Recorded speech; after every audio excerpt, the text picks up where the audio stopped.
morning, everybody. I'm Sue Barlow, as Michelle said, the Programme Manager for School Swimming. What we are looking to go through as part of this WebEx is to refresh the understanding of the national curriculum requirements. So what is schools and providers going to deliver as part of that swimming and water safety?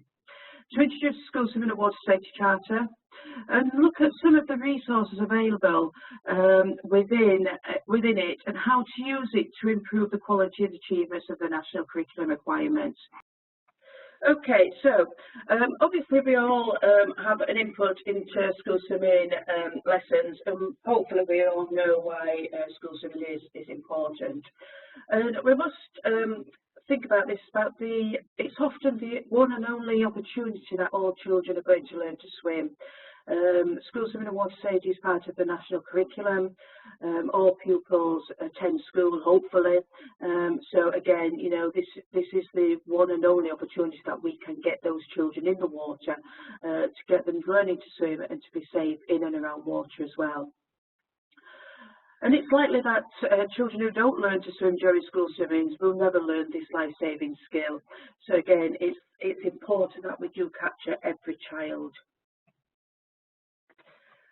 Looking at the Active Life survey, it does state that 77% of all children can swim the minimum of 25 metres.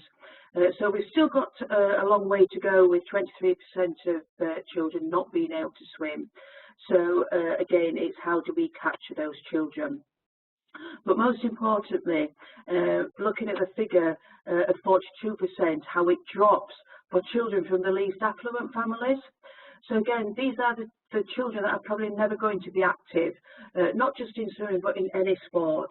So again, it's how do we make sure that we're capturing those children within school swimming and getting them to be able to swim and knowing and understanding those life-saving skills. So we all know school swimming and water safety is part of the physical education curriculum. So we're just going to have a look at what the aims of the PE to ensure our pupils are developing. So it's developing competence to excel in a broad range of physical activities. So how can we include this in our swimming programme? And it's about introducing other aquatic disciplines. So it may be water polo, it may be synchronised swimming, it could be rookie lifeguard. So it's how do we include those within that swimming lesson? It may be just as a warm-up activity, or it may be as a contrasting activity. That pupils are physically active for sustained periods of time. Again, we want these children to be in the water for as long as possible. Time is precious within school swimming, and what the government is saying is that pupils have got to be active for at least 80% of a lesson. So it's how do we develop a swimming programme, our lesson plans, to be actually get those children in the pool and being physically active. Engage in competitive sports and activities. Again, it's how do we actually incorporate those into a lesson, and it may be something that you do already. It may be that it's an individual competition, so the pupils are competing within themselves and hopefully going above and beyond what they do. So it may be, for instance, a simple push and glide. It's how far do they go next time. So that's the bare minimum that we're looking for. And again, lead healthy, active lives. I mean, how does that incorporate into that swimming programme? And what we want them to do is have fun, enjoy it, be challenged, make progress. So hopefully the pupils can go away from that swimming lesson and want to come back again and again. And then it may be that they still continue into adult life as well. So what does the curriculum say? Hopefully, we all know what the three requirements are for swimming and water safety. So the first one, swim competently, confidently and proficiently over a distance of at least 25 metres. Everybody you ask about what children have got to do seem to know the 25 metres, but they do forget the other two. Now, it is rather important that we start doing these, and you'll see why a bit later on in the webinar. So perform safe self-rescue in different water-based situations and use a range of strokes effectively. Now, as part of the Department of Education information, that's the only information that they do give to schools, to leisure providers, or anybody that's actually delivering school swimming. So as part of the curriculum swim group that's been working with the Department of Education, they have put a little bit more information around those requirements. So what does actually perform safe self-rescue mean? What would it need those pupils to do is have a knowledge and understanding of the water safety key messages. Now, these messages used to be known as a safe code. Well, this has disappeared now, and the new 4 key water safety messages are: always swim in a safe place, always swim in an adult, if you fall in, float, breathe and relax, and if someone else is in trouble, call 999 112. Again, this is actually depending on the environment as well, so there isn't information that needs to be going under each of those bullet points. So we need those pupils as well to know how and when to use appropriate survival and safe rescue skills. So it's not about just about performing those skills, it's know how and when to use them if they unintentionally fall into water. And it could be any body of water, so it could be the canal, where they maybe pass on the way to school, it could be a river, it could be a reservoir, so it's about every open water environment. And knowledge and understanding of local and national water hazards, so that goes in part of the bullet point above. And knowledge of what to do if others get into trouble. Again, it's about keeping themselves safe. So it's not about jumping in and rescuing people. It's about what they need to do if others do get into trouble, about calling the emergency services. So using a range of strokes effectively. So it's about giving pupils an opportunity to experience both alternating and simultaneous strokes. And then it's about the pupils making choices about the strokes they use to achieve different outcomes. So if we have an outcome of, for instance, treading water, what part of that stroke would they be able to use, choose which stroke they will be able to use, which is going to be an effective outcome. So it could be breaststroke legs to do the treading water. And it's about adapting the strokes to a range of purpose and intended outcomes. So it could be if you want to play a game of mini polo, how could they adapt that front crawl to be able to play that game of water polo? And again, strokes do not have to be perfect. They have to be effective for that intended outcome. So it's how their pupils being able to perform that skill or that stroke effectively.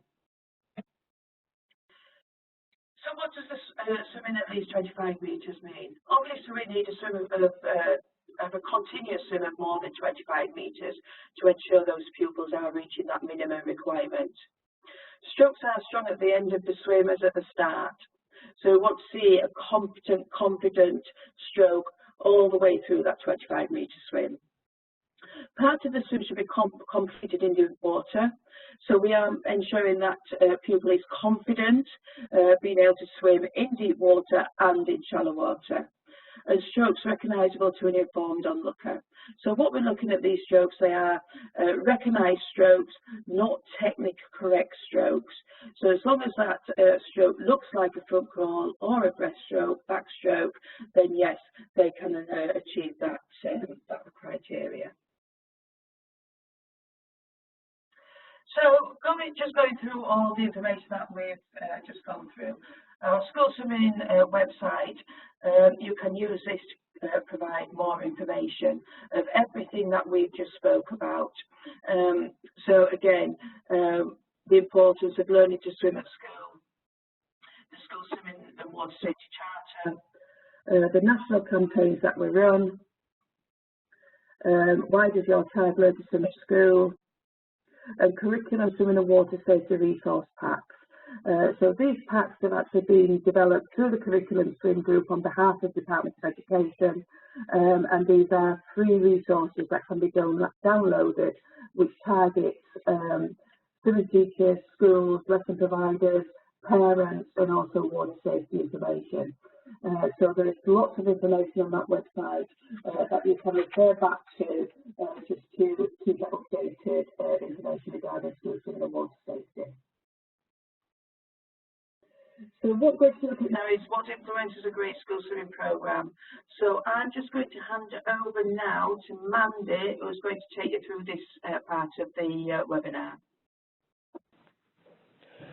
Thanks, Sue.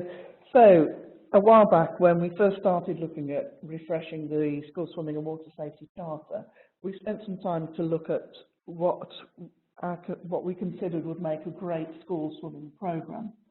And in essence, it takes on 3 key areas, really. Can you change the slide, please, Sue? Ah, yes. Sorry, that's my fault. No, that's fine. What we'd like you to do now is to unmute your microphones, and for a few minutes we would like to hear what your challenges are within your programme currently. So feel free to just chip in. I will leave it open to you guys.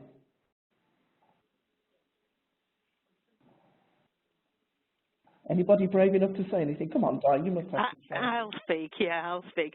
I think for us, we about 3 or 4 years ago, we moved over to a 2-week intensive programme for school swimming, and that did make a dramatic difference with the results that we were getting through. What I find, what's the biggest frustration is the buy-in from schools. You know, I'm quite confident that we're delivering a good programme here, but I find it quite frustrating that schools still don't buy in 100%. Has got better, now they have to publicise the results, but I think it's frustrating that they still look at it as, you know, we'll send these kids just so they can have a go, you know. So I do find that element of it quite frustrating. Yeah, that's one of the key areas that we came up with as well. We'll go on to that in a little bit more detail. So anybody else? Hi, it's Colette. Just in with what Di has just said, I've noticed a big change for coming in September in terms of the children that are being sent back to swimming now, because they have to report on their attainment. Then we are getting now the older children back to finalise and hopefully get them through the curriculum. So I'm seeing a big change this year.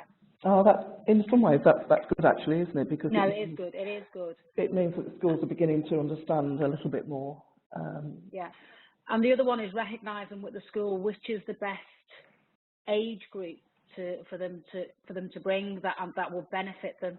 Yeah. You know, sort of, we have some that bring year 3, which we have quite a good pass rate, but really if they brought them in year 4, it would be better. And it's getting them to understand that and, you know, sort of adapt their curriculum so they can bring them in year 4 instead of year 3, maybe. Yeah, I mean, in an ideal world, it would be great to get every year group going for the complete year, but, you know, we don't live in an ideal world, do we, sadly? No, we have that with one school, and I have to admit, we probably get by year 6 the odd one that doesn't pass. Everybody else does. That's brilliant, isn't it? That's just brilliant.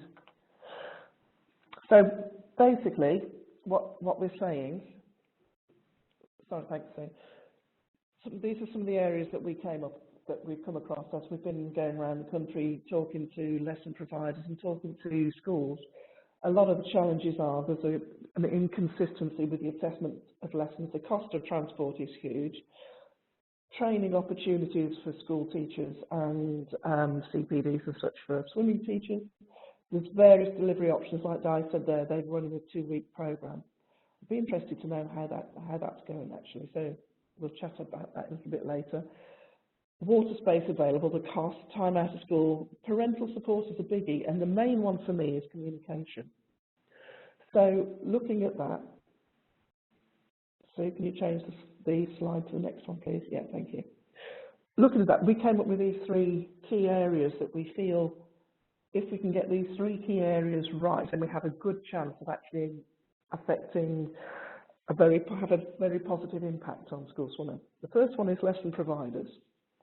So lesson providers need to be looking at what can we do to make schools' life easier. We know how busy schools are and all of the hassle that they have with virtually every subject that they've got. So if we can make the school's life easier by including some of their key subjects within swimming potentially, or can we get the children that are there to be there for longer, so it reduces, you take 2 classes, 1 in the water, 1 dry side. Can we be using other areas of the centre to do different areas of the curriculum? Can lesson providers go into the schools to do assemblies, to do gifts, to hand out the awards and that sort of stuff? At the same time, that's hitting the parents as well and re-emphasising the importance of learning to swim, whether it's at school or whether it's in the evenings, in the regular swimming lessons. The next and one of the most important, crucial areas is the swimming teachers themselves, because as you guys, I'm a swimming teacher as well. If I don't understand what the national curriculum is, I'm going to carry on teaching the same way I always have done, and not really understand where the schools are coming from and what their challenges are. So we need the swimming teachers to be as up-to-date as we can possibly get them. We need them to be looking at what they're delivering and understanding that actually school swimming isn't about perfect technique. It's about keeping these children safe and getting them to be able to get themselves out of trouble. God forbid they ever get into that position. And the last key area, as we've said before, is schools themselves. There are some great schools out there. There are a lot of great schools out there, but there are still some schools that tend to think that swimming is a pain in the neck. We have to take the children out for a whole morning. It takes up a lot of time. If we can get them to be taking a more active role within their swimming lesson and understand the importance and the benefits of it, then the chances are that the children in the water are going to get a much better experience. So everything to do with school swimming, swimming teaching, it should be swimmer focused. It's not about what's right for the school teachers or the head teachers, it's what's right for those children in the water. Now, one of the areas that we could have a massive impact on school swimming is to reduce the teacher-pupil ratio. Now, by doing that, it's not easy. We can either employ more level 2 teachers, which is not cost effective for the majority of schools to be able to do that. But if we can get the school teachers and the people that come with the schools to be qualified through the National Curriculum Training Programme, then the potential is that they can work under the guidance of a level 2 teacher and actually reduce the numbers within your school swimming programme. So the chances are that you'll be able to get those children to achieve a lot more than if the teachers just came in and sat on the side and weren't actually an active part. So those are the 3 key areas. And the key to making all of this happen, the one thing that is going to make all of this happen, is communication. We need all of those 3 key people, key areas, to be talking together. How can we help you at the school? What do you need from us? What can you do as a lesson provider? For me as a school, as a swimming teacher, what can I do to help your children to achieve what they're achieving in the classroom, but also to get them to be able to be safe in and around water? That's ultimately what we're trying to achieve with the School Swimming and Water Safety Charter. So, looking at this in more detail, it's basically a partnership. I'm taking it you've all heard of the School Swimming and Water Safety Charter, rather than just a yes in the box would be great, please. Or open your mic and just say yes, whichever's easiest. I'm taking it that you do, yeah? Hi, Mandy. Yes, it's Di. I have, definitely. Yeah, I should hope so. No, that's great.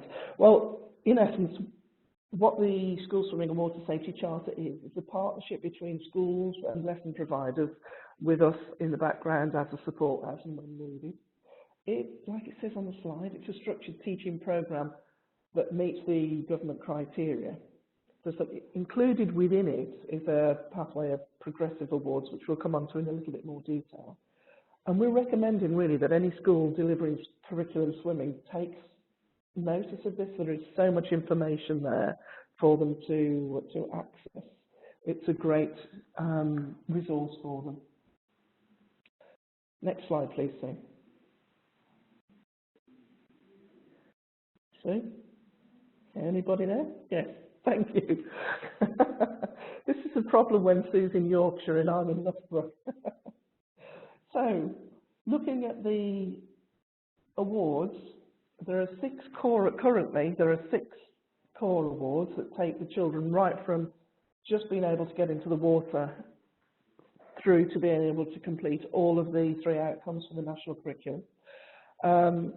What I'm liking about this is even the children that we all know will never hit the national curriculum within a 6-10 week programme, they can still be recognised for what they have achieved. And I think that is just, it's one of the most important things. And within this, they develop crucial basic water safety skills. So it's a really important set of awards. There's also 2 additional awards that link into safe self-rescue. Next slide, please, Sue. And also the aquatic skills for the children that are way, way above the national curriculum standards. Additional to that, we have the PIN badge. Now, this one is for children that hit all of the 3 outcomes. And it's just an opportunity. This is a brand new part of the awards that we brought in with this with the charter this time around. And it recognises that they have achieved to a high level. Looking at part of the charter, there's an awful lot, there is a cost to schools, but what you've seen there, the certificates are a part of it, but there's also downloadable resources that are available not only to schools but also to lesson providers as well. So there's just lesson plans, as you can see there. There's guidance documents delivering the lesson. Oh, that's an interesting one. One of the best things here are the letters that are available to parents. There's also letters that are available to the children. So once one of the children has gained an award, they have a letter to say, well done, this is what you're looking at next. But it tells the parents as well. One of the things that we want to really enhance and really develop here are the additional resources, the downloadable resources, and the games and activities, for schools. These can be used as either homework sheets or they can be used in the classroom, and it brings water safety into the classroom. So it's not just about work in the pool. We're wanting schools to really look at how can they develop a dry side session to look at safety, water safety as well. And obviously the downloadable, as I say, the certificates now are downloadable free to schools as part of the membership. So looking at it in more detail, so you can see there the cost for schools is £30 plus VAT per year, and that is worked out at £36. But what they get for that is the certificates are free of charge. They get 70 sets of passports that you see in the photograph there. They get 70 sets of stickers. They get 35 PIN badges, and they get a set of laminated guidance cards, syllabus cards. That's great, that's what the cost covers, but in addition to that, they get access to a download resource area. There is so much information up there. There's as much information as we could possibly think of to put up there. So lesson plans, scheme of work, guidance documents, cross-curricular work. There are access to digital digital access, so banners and email and logos and things like that.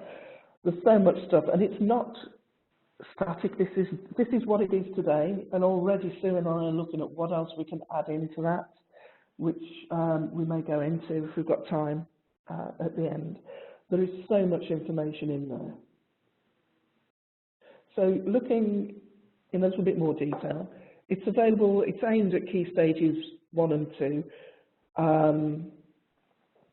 so 5 to 11 years. What we've done now is to clearly align the awards to the Learn to Swim framework. So any of you that are using the Swim England programme in your regular lessons, it's now aligned far more closely to the Learn to Swim programme than it's been before. The whole idea of school swimming is to teach children to be able to keep themselves safe. So safe self-rescue is a massive, massive part. It is a huge part of this. So this is why we're not looking for perfect strokes. We're not looking at perfect technique. We're looking at technique that is strong enough to get them out of difficulty. And you'll find all the way through the programme that safe self-rescue is embedded right the way through. And obviously there are additional awards to help children exceed what they're doing already. So looking at where it aligns to the Learn to Swim framework, in reality, if they've got award 6, they'll have done easily a minimum of 25 metres. So you could say that they would be at a higher stage than stage 4. But what they haven't done, keeping in mind that school swimming is based around water safety, safe self-rescue, it's not based around technique. They won't have picked up all of the skills that are needed from stage 1 right the way through. So we're suggesting that if they've done award 6 in the school swimming programme, they can probably fit in fairly well into a stage 4 class. But if you get parents that are complaining that they should be higher, the answer to that is they won't have completed the technique skills and the technical skills and the other skills that are needed to make them competent swimmers. And that, in essence, is what we're trying to do with the whole of the programme, is to say to parents that they should carry on swimming. They don't stop your regular lessons just because you're going school swimming, because you're learning a lot more detail in your regular lessons. And what we've seen also is within the Learn to Swim, no, it's not Learn to Swim, School Swimming and Water Safety programme, by the time they finished their award 6, they will easily have exceeded the standards expected by the Department for Education. Like I said earlier, what's really crucial to the success of this are lesson providers and swimming teachers. They're absolutely key to this success. And this is why Stu and I are doing what we're doing, to try and help lesson providers and help swimming teachers to really get behind this and to really emphasise the importance of these children getting the best opportunities that they can possibly get. Next one, please, Sue. So I'm going to pass back now to Sue, who will take you through some of the charter resources. Hi, hello guys. Just before we start on this section, has anybody got any questions regarding the School Swimming Charter that Mandy's gone through? You can either unmute your microphone or use the chat box.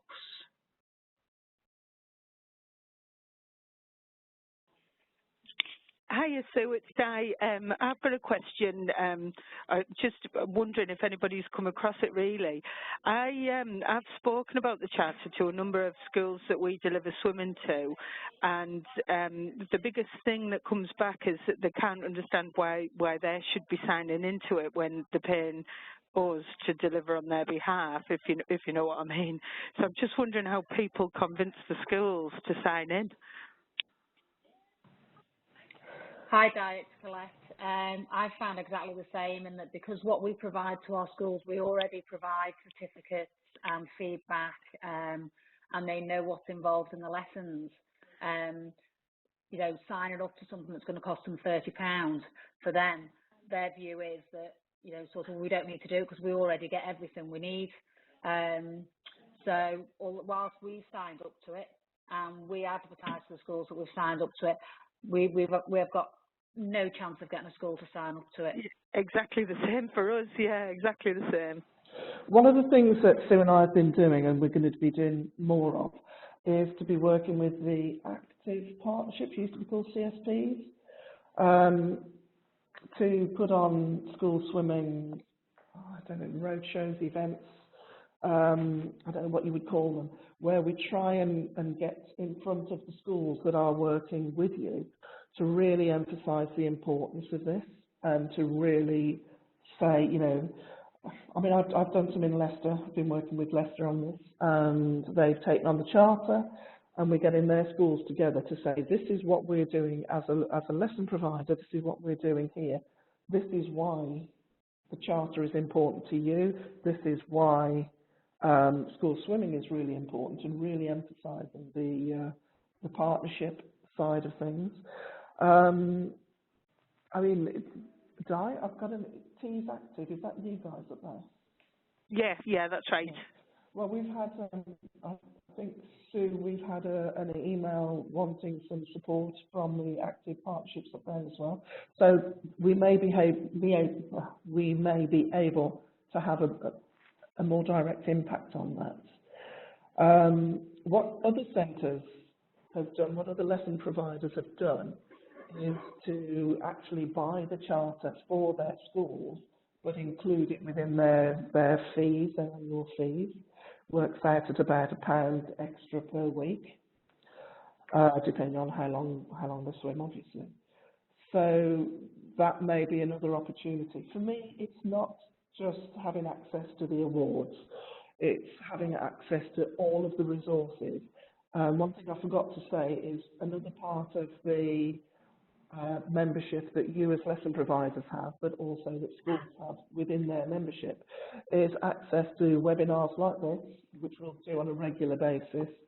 There's newsletters, there's a point of contact. In fact, Sue and I are on the phone quite a lot to schools that have come back and said, can you help? We've got this issue, that issue. Anything else you can think of, Sue, that we can do to help? Yeah.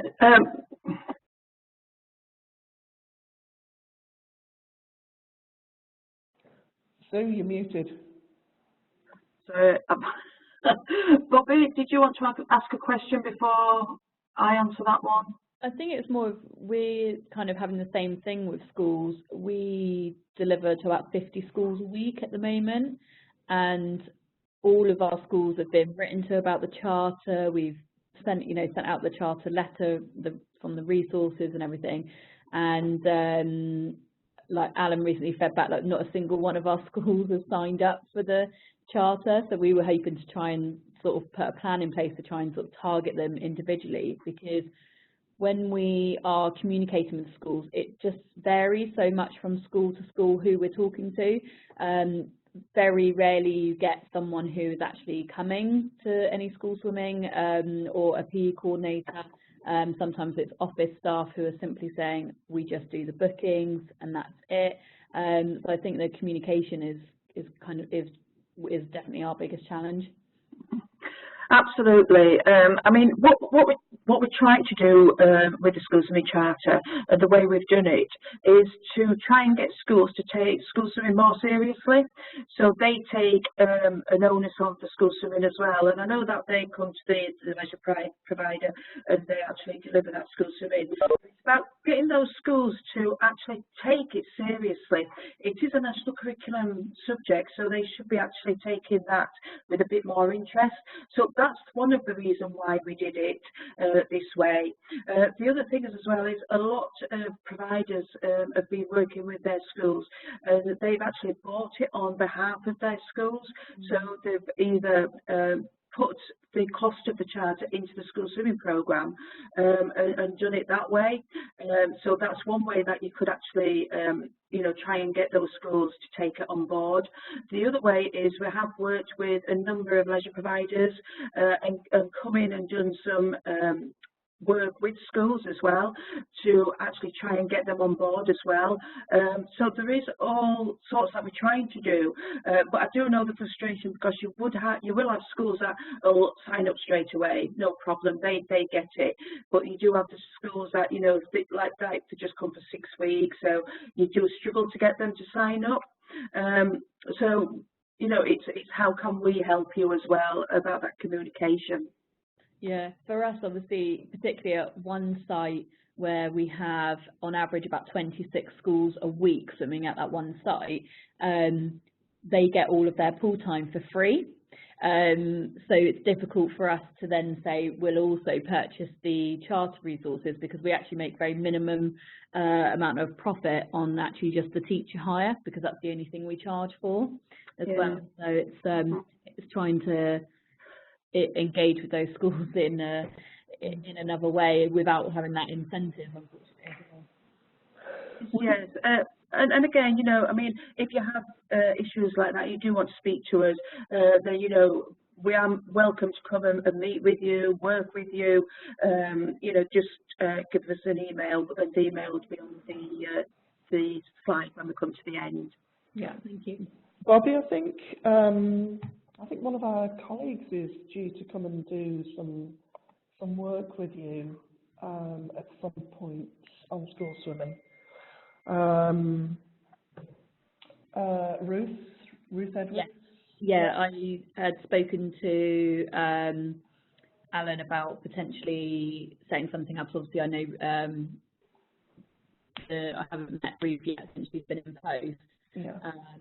About putting something together because we, particularly one of the centres where we have a huge amount of school swimming per week, we've got a group of teachers that would really benefit from, you know, having a good update on resources that we're going to be using from September.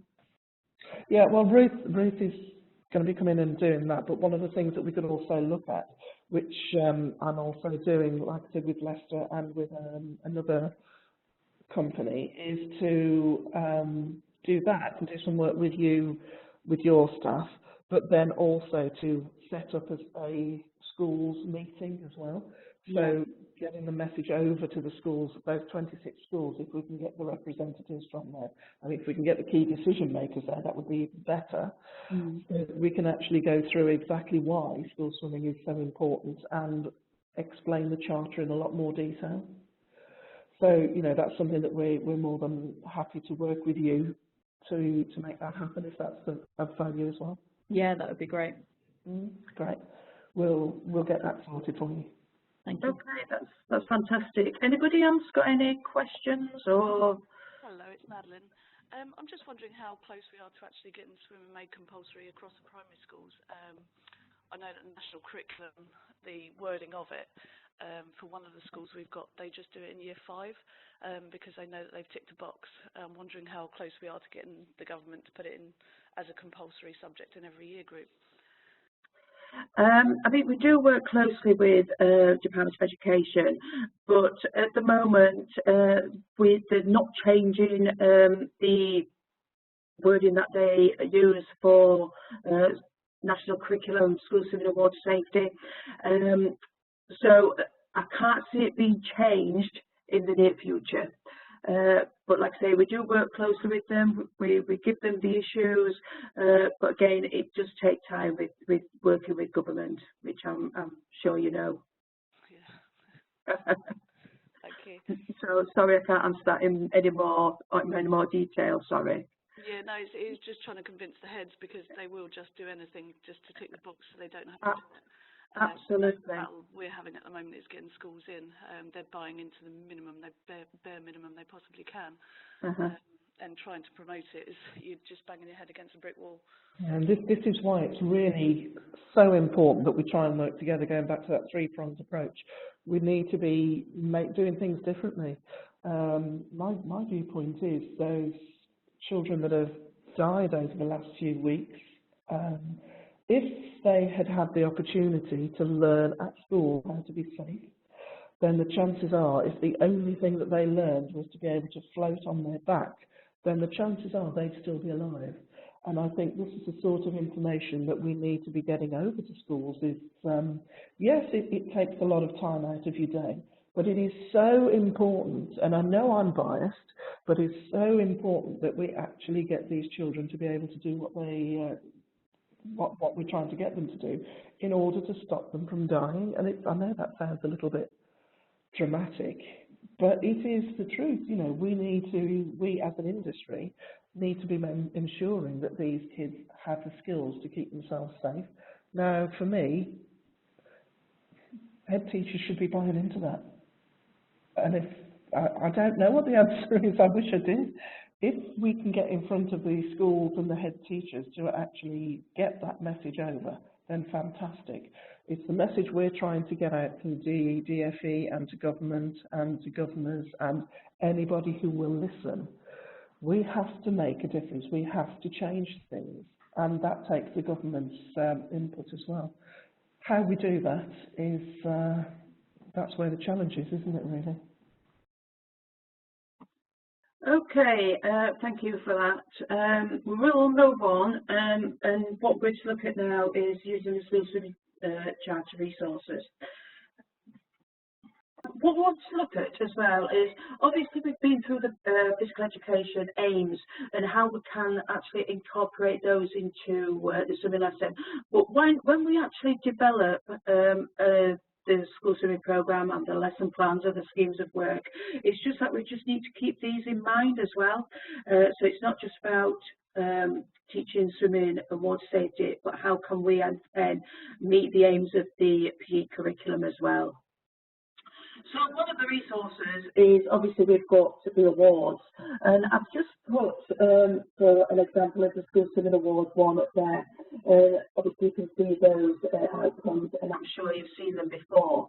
But what we can actually provide as well to help swimming teachers deliver these awards is we've got example lesson plans.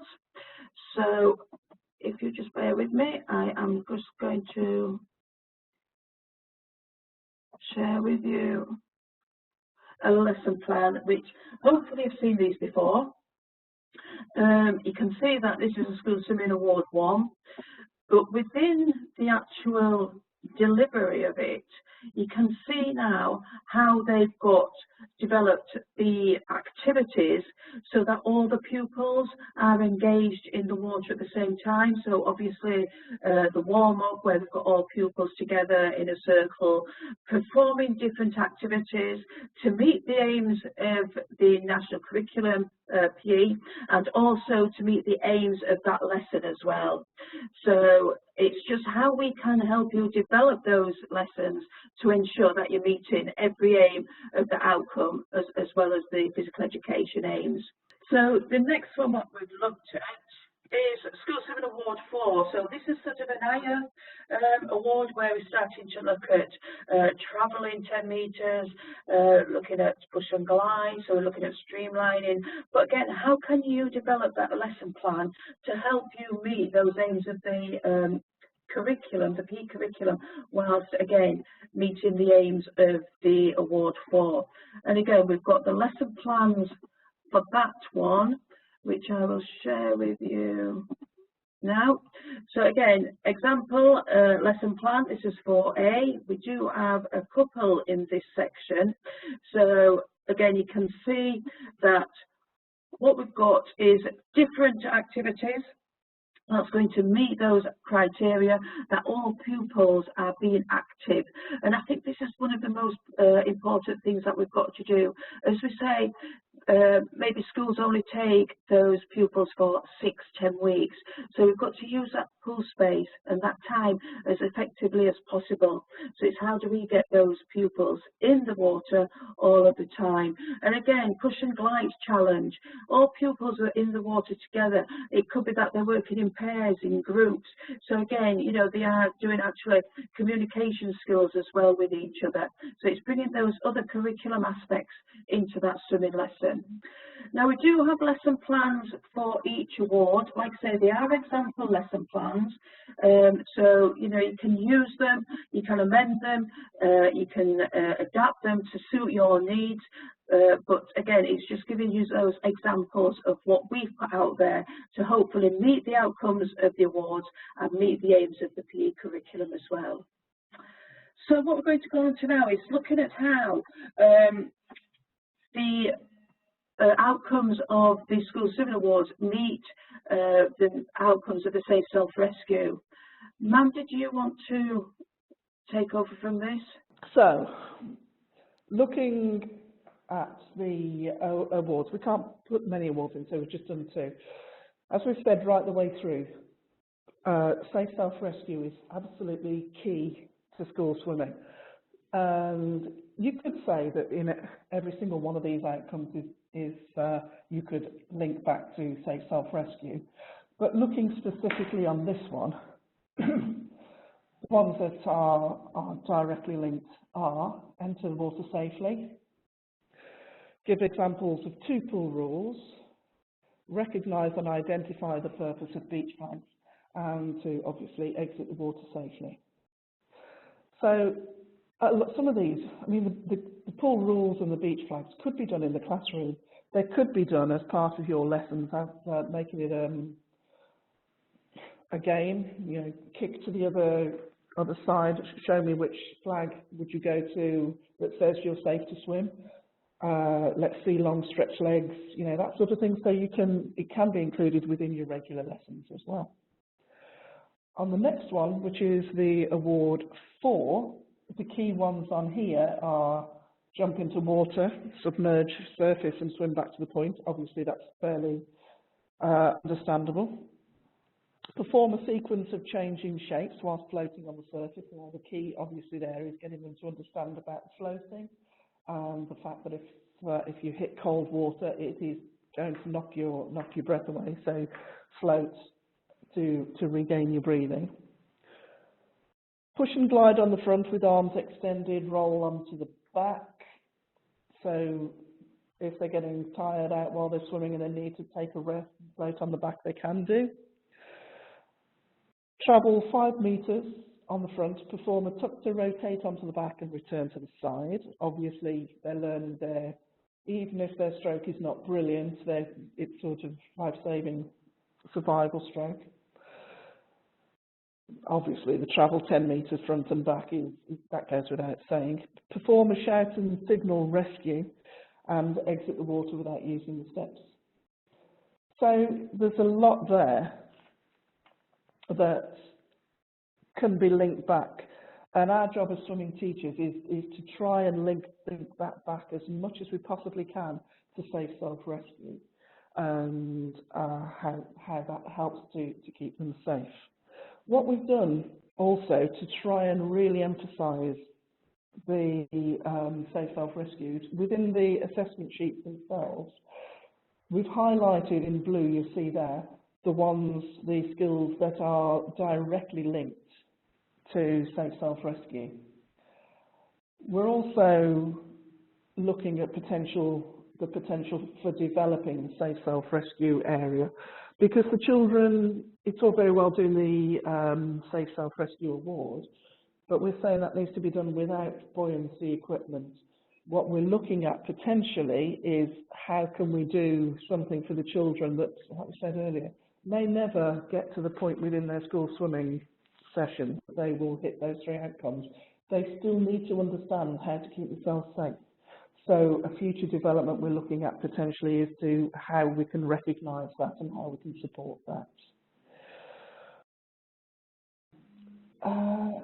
Just one thing as well to go, just regarding the Safe Self-Rescue, is when you're teaching one of the outcomes of the awards and it is linked to the Safe Self-Rescue, it's getting those swimming teachers to actually tell the children why they're doing it, why it's linked back to Safe Self-Rescue, so they have got a knowledge and understanding of that skill and how it is linked to Safe Self-Rescue, so where they would use that skill, when they would use that skill. So again, it's like embedded all the way through, like Mandy did say.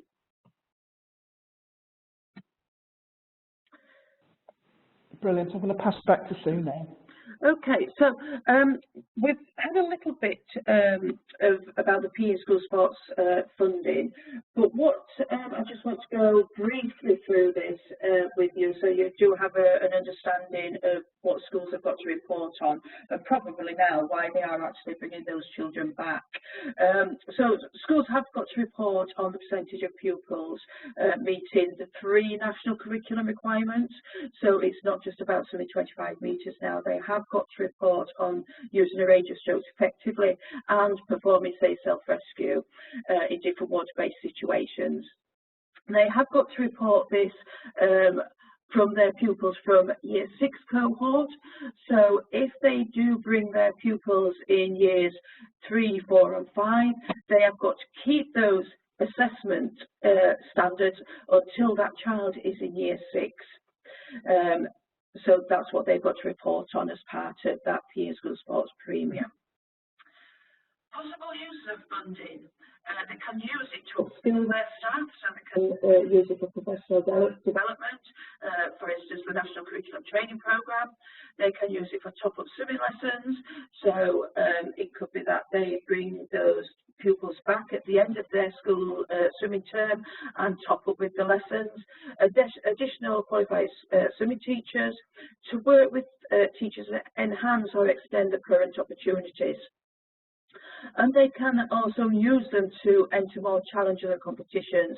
So they can actually use it to attend a swim safe session. So it's meeting the aims of the safe self-rescue in different water-based situations. The school swimathon is going further and beyond the 25 metres. The big school swim, it's about celebrating the whole of the school swimming programme, and you can theme that to obviously safe self-rescue or going further beyond the national curriculum requirements. And you can also use it for Aquasplash Festival, so that's bringing a competition element back into that school swimming criteria. The only thing that it cannot be used for is the core swimming offer. So a school has got to be providing school swimming out of their core budget before they can actually use this funding. And it can be used really to enhance that school swimming programme. So we've had one example that the school has put family fun sessions on. So it's getting the families there, the parents there who've probably never been into a pool before, getting them used to this pool environment. Also getting the children in the pool as well. So it's helping them have an understanding of the swimming. And from that, the parents have actually enrolled their pupils onto Learn to Swim programmes within that centre. So again, it's having an effect on the bigger picture that you're encouraging the parents to enrol onto the Learn to Swim programme as well.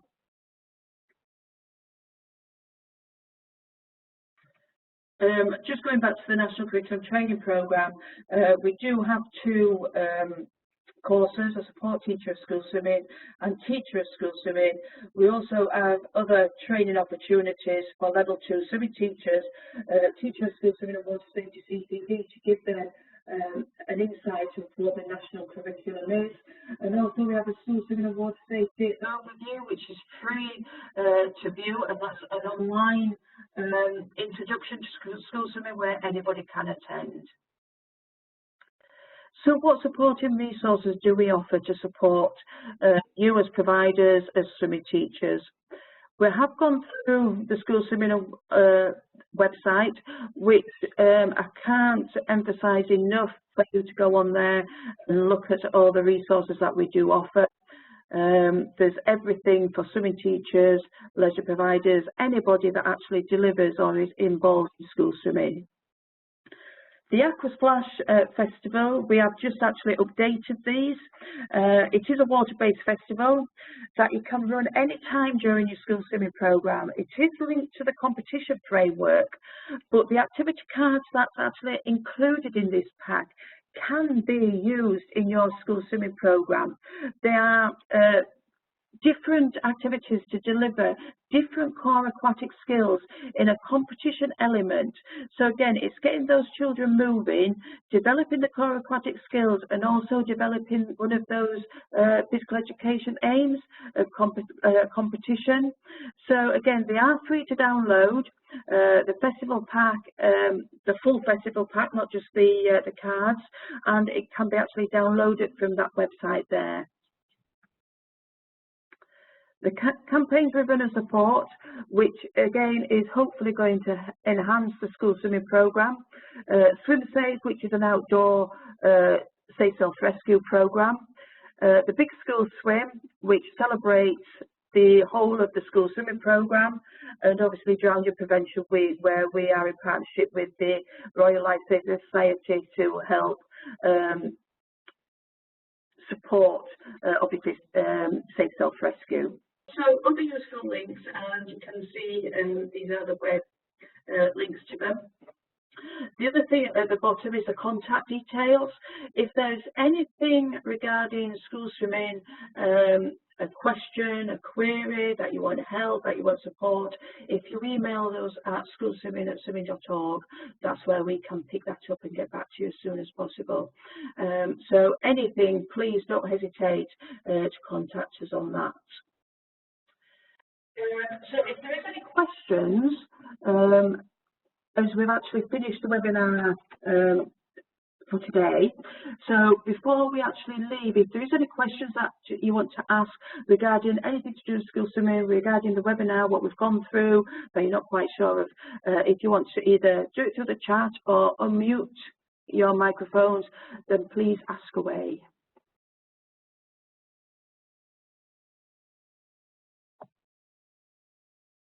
So I have a question. Would you say that when the lesson's set up, that it would be acceptable to run like an award 1 and 2 combined class and like a 3 and 4? Do you know what I mean?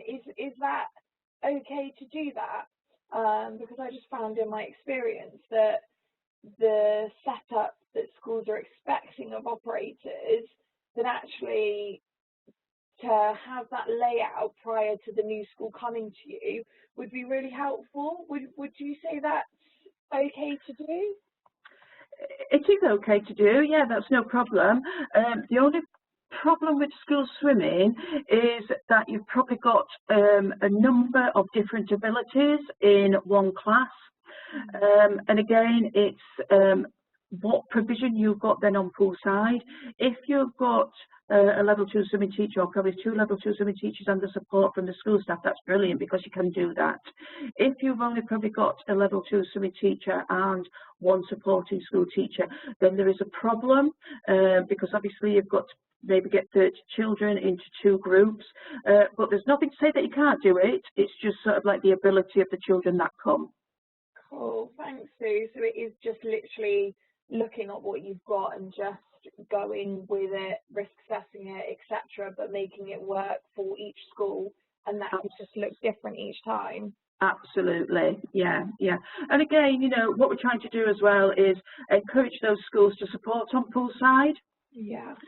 Even if it's, you know, through the training, and again, once they're supporting, the ratios go down, the pupils get a better quality of lesson, it's easier for the level 2 swimming teacher because they've got support, and to be quite honest, it's easier for the whole school swimming programme as well.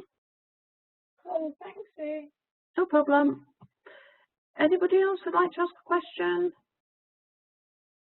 Just following on from what Lauren said, I mean, we normally have 1 level 2 teacher allocated per 10 swimmers with our schools. So they would be put into sort of broad groups that would be like award 1 and 2, and then 3 and 4, because they kind of get split into that non-swimmer, beginner, improver levels, because generally the schools bring like a class of 30, and we would provide 3 level 2 teachers with that, and then any support from the actual schools is then a bonus to bring those ratios down. So yeah, we would be, obviously you kind of have to just generally put them into their ability levels as best as you can, and you're never going to get to a point where you've got award 1 to 6, all the children being taught in separate groups. Thank you, Bobby. That's brilliant. Yeah. Right. Yeah, I mean, we all know every school swimming programme is delivered different. So again, it's what you've got to work with on the pool side. So yeah, thanks for that contribution, Bobby. I mean, that is great. I can remember when I was teaching schools, I once had 38 pupils to me and 2 to the school teacher, because she was terrified. So I ended up with 38 children. So the thought of having 3 level 2s and 10 each, I think that is fantastic, absolutely brilliant. Love that. Yeah, we have it in place where we, just as a matter of what we do with the bookings, is that they will be allocated a level 2 teacher per 10 pupils. Yeah, that's fantastic. That is really good. That's really good. I'm liking that. So has anybody else got any solutions to this? How does everybody else do it?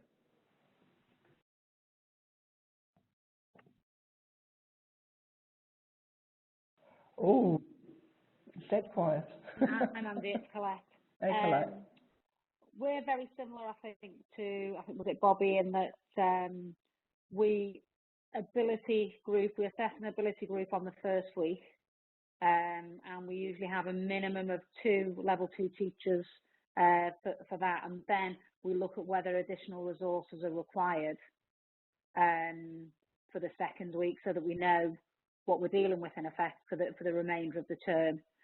We have a few difficulties in that you may get, for 1 half hour, a class of 30, and then for the next half hour you get a school that brings 12, and it's having sometimes you just having to balance what you do with the staff and how you manage it. Yeah. With what we do, because of that, obviously with schools, if they're hiring teachers, they have to hire a minimum of an hour's pool time. So they'll bring, if they're bringing classes, they'll bring 2 classes, 30 swim at a time. So then we allocate those resources right from the beginning. Because generally with our schools, we support them with like a questionnaire to give out to all their parents prior to coming swimming for the first time, and it works them through in terms of, because often, as we know, parents say, oh, my child can swim 2 lengths, when actually all they do is travel, and it's paddle. So it goes through in terms of determining whether they can actually travel or whether they can actually swim recognised strokes, so that the schools come to us with just a loose pre-knowledge of how many children they've got in kind of a non-swimmer category and so forth.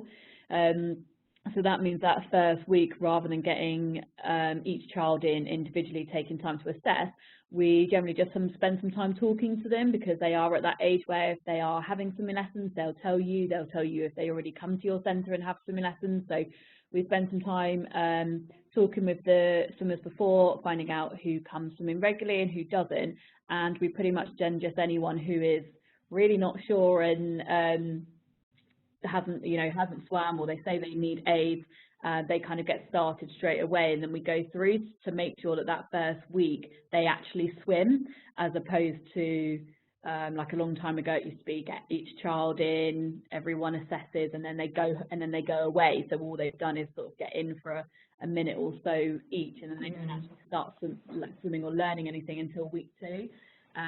Because we find with schools, again, I think someone previously mentioned, they're doing the minimum that they have to. We do a block booking discount if you book 10 weeks or more in a single term, so it actually works out financially better the more that they come. That's an incentive to get them to book in minimum of a 10-week block with those same swimmers. So we know that we've potentially only got 10 weeks with those children, or sometimes less if they're going to swap halfway through.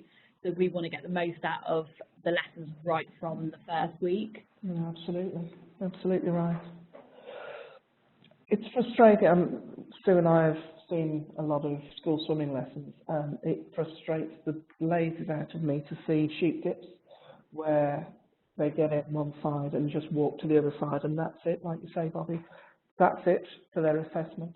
Yeah, I mean, it is frustrating, because I think generally, if the child is saying, I can't swim, or I need my armbands, or I haven't been to the pool before, you know, the last thing I want to do is go, well, get in and prove it.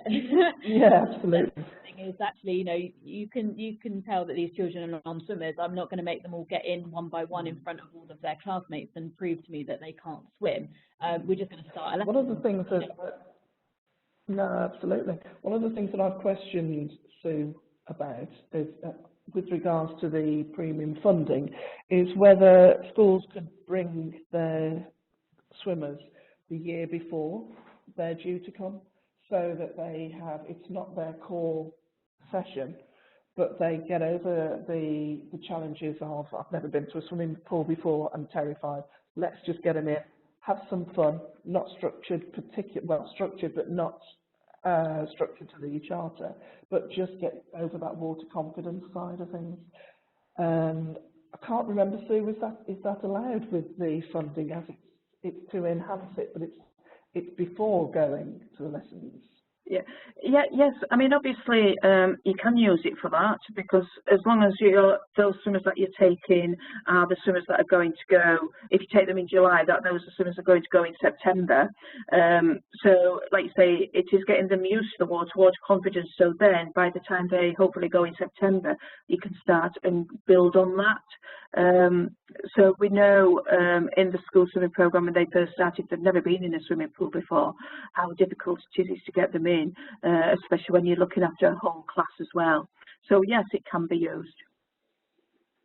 Yeah, I think with going back to like that first week, that's what, you know, I found in terms of when watching school swimming, if those children are then, like you say, getting in the water going, yeah, I definitely can't swim and I'm uncomfortable and, you know, not really wanting to get in, then actually all you're doing is then getting them back out. They sit on the side and watch everyone else, and then you've got to start all over again with them the following week.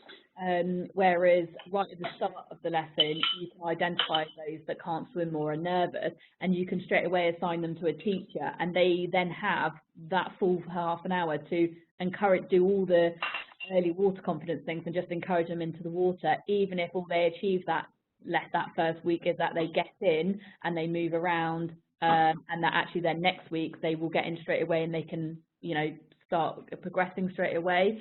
So yeah, I think one thing that we've done with all of our teachers across all of our sites is try and get away from that traditional let's get everyone in individually and note down what ability they are, you know, because we're in 30 minutes. If someone needs to change groups, then you just change groups, and you need to get the school staff involved to help you do that while you're running the session. But rather than everyone sort of just getting 1 minute out of that first week. Absolutely agree. Yeah. Mandy, one of the other things we offer to the schools is we do go out to the new classes and talk to them about what is going to be involved in their swimming lesson. So effectively, they have a dry lesson, which is particularly useful for the younger ones that come swimming with us.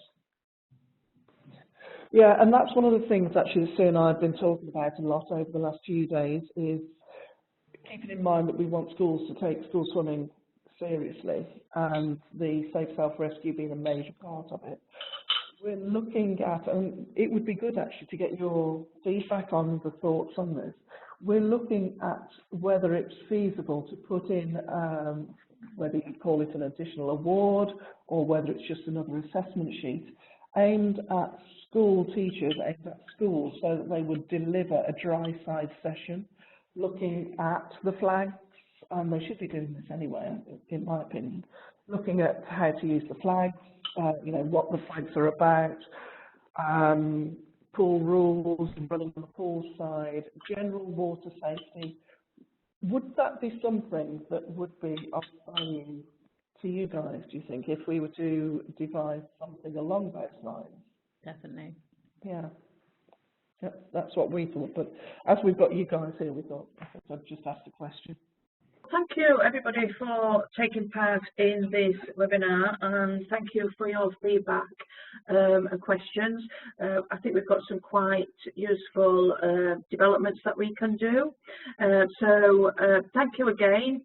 Like I say, if there is anything pressing that you want to ask us after this webinar, please use the schoolswimming@swimming.org email address, and we will get back to you.